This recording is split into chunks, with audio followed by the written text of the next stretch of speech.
로마서는 무엇을 말하는가? 루터는 그의 로마서 주석 서문에서 다음과 같이 말한다. 이 서신은 진실로 신약에서 가장 중요한 문헌으로서 복음을 가장 순수하게 표현하고 있는 책이다. 로마서는 예수 그리스도의 복음의 내용을 명료하게 드러내고 있다. 복음을 믿는 자는 구원에 이르게 되며 하나님의 의를 소유하게 된다. 내가 복음을 부끄러워하지 아니하노니 이 복음은 모든 믿는 자에게 구원을 주시는 하나님의 능력이 됨이라. 첫째는 유대인에게요 또한 헬라인에게로다. 복음에는 하나님의 의가 나타나서 믿음으로 믿음에 이르게 하나니 기록된 바 오직 의인은 믿음으로 말미암아 살리라 함과 같으니라. 죄와 사망에서 벗어나는 구원은 율법의 행위가 아니라 그리스도의 복음을 믿음으로 말미암는다. 에베소서는 다음과 같이 말한다. 너희가 그 은혜를 인하여 믿음으로 말미암아 구원을 얻었나니 이것이 너희에게서 난 것이 아니요 하나님의 선물이라. 행위에서 난 것이 아니니 이는 누구든지 자랑치 못하게 함이라. 바울이 로마서를 기록하게 된 이유 중에 하나는 유대인들 가운데 다른 복음을 전하는 자들이 있었기 때문일 것이다.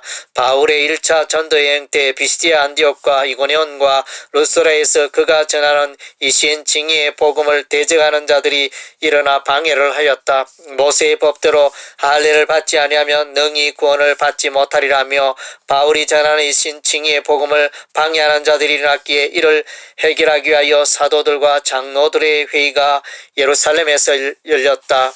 여기서 할례를 행하는 것과 모세의 율법을 지키는 것과는 관계없이 오직 주 예수의 은혜로 구원받는다는 교리를 확정하였다. 바울은 갈라디아 교회를 향하여 다른 복음을 전하는 자들은 저주를 받아 마땅하다고 하였다. 사도들의 가르침을 받지 못한 로마 교회에서 유대인들이 일어나 바울이 전하는 복음을 대적하며 다른 복음을 전하여 구원의 교리에 혼란을 주었을 것이다. 유대인이나 헬라인이나 이방인들 모두가 하나님 앞에서는 죄인이다. 모든 사람이 죄를 범하였음에 하나님의 영광에 이르지 못하였다. 하나님 앞에서 이렇게 되는 것은 인간의 의로운 행위가 아니라 하나님의 의를 의지할 때이다.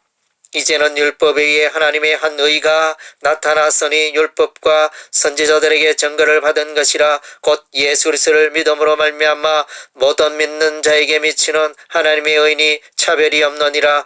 이러한 죄인들을 위하여 무죄하신 예수께서 세상에 오신 것이다. 사람들은 여전히 죄인이었으며 그 죄를 해결할 힘이 없었을 때에 예수께서 오셔서 사람들을 대신하여 십자가에 죽으심으로 죄의 짐을 벗겨주신 것이다.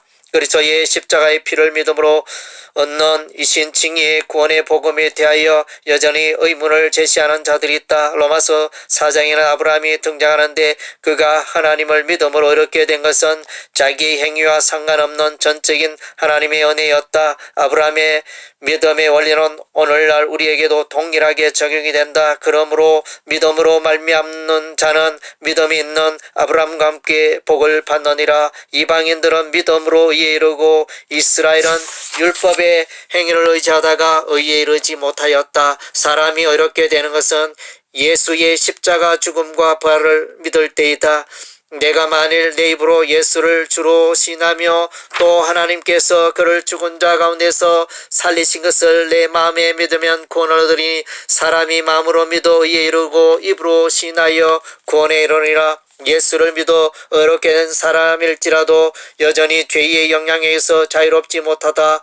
로마서 7장에서 바울 자신은 죄 가운데 자주 넘어지는 모습을 말하고 있다. 내가 원하는 바서는 하지 아니하고 도리어 원치 않은 바 악은 행하는도다.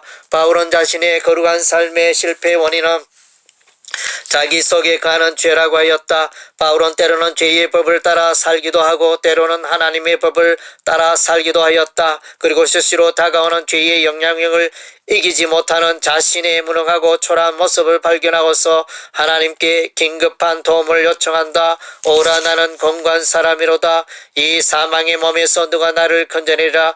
예수를 믿으면 즉각적인 칭의의 은혜를 누리지만 그리스도의 장성한 분량까지 자라가는 성화의 과정은 마지막 날까지 계속되어야 한다. 그리스도의 성화의 과정에는 성령님의 도우심이 필수적이다. 우리가 다 수건을 벗은 얼굴로 거울을 보는 것 같이 주의 영광을 보매 저와 같은 형상으로 화하여 영광으로 영광에 이르니 곧 주의 영으로 말미암음이니라.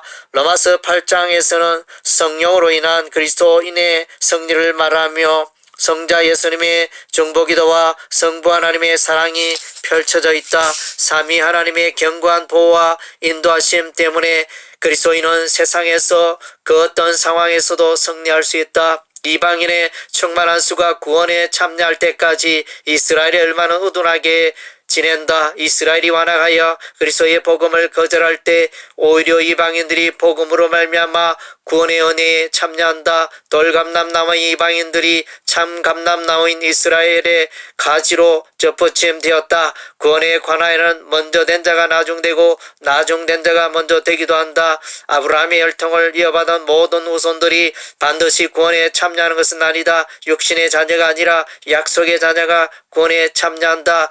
구원의 절대적인 주권은 인간에게서 속한 것이 아니라 오직 하나님께 속한 것이다.